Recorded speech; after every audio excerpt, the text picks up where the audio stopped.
Today we're at Zion National Park, and famous for its canyons with emerald pools.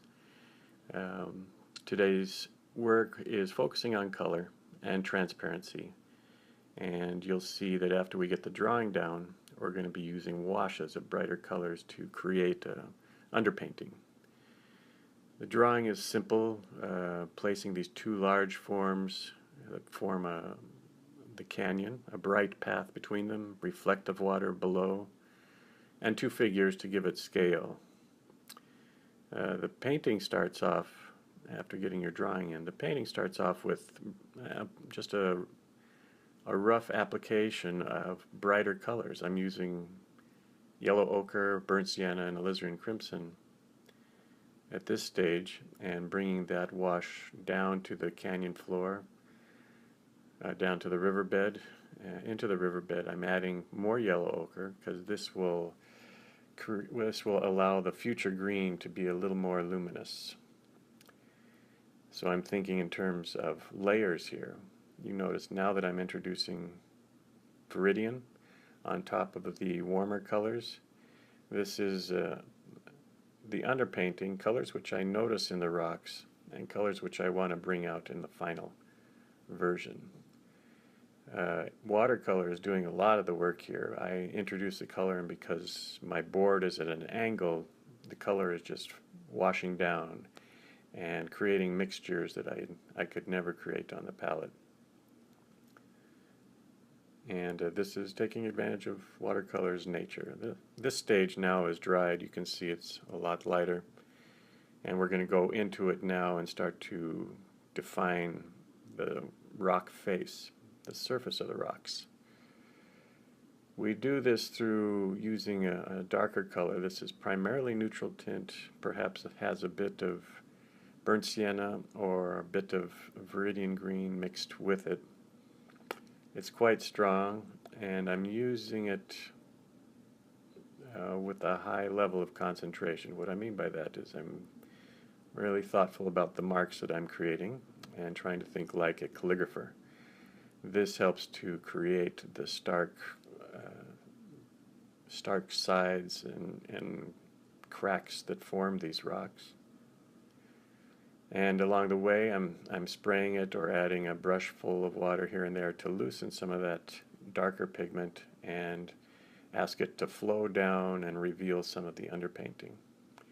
So it's a combination of using dark to define the surface of the rock through exciting brushwork and disturbing some of that dark application to reveal color underneath. So we're taking advantage of watercolor's immediacy and its transparency in creating this painting. Well, this side nearly finished, and as it dries you're going to notice more of the underpainting begins to come through. It's hard to notice when the painting's still wet, but as it dries you'll see more and more of that. Moving on to the left side, and you can tell that I'm thoughtful about the marks I'm making. I want them to represent the angularity and movement that creates the different strata or different breaks that form along these rocks.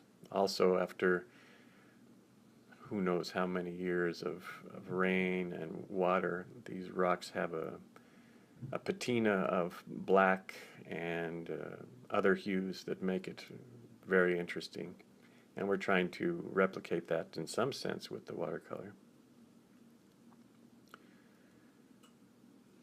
As I move towards the left, I start to use a little smaller brush that gives me the ability to make finer marks within these larger masses and continue to shape the rock in this way.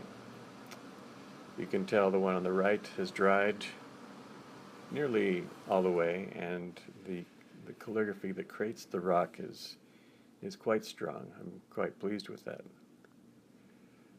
Adding some deeper darks where the rock is coming down to meet the water, and trying to keep it evocative, expressive, strong, and physical.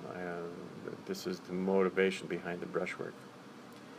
The back wall now needs some attention.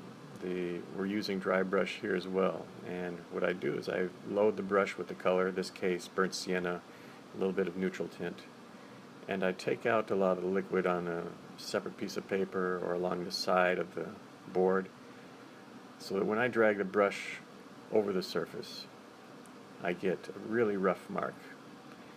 This is made possible by the dry brush and also the rough paper. The rough paper goes a long way in creating this dry mark.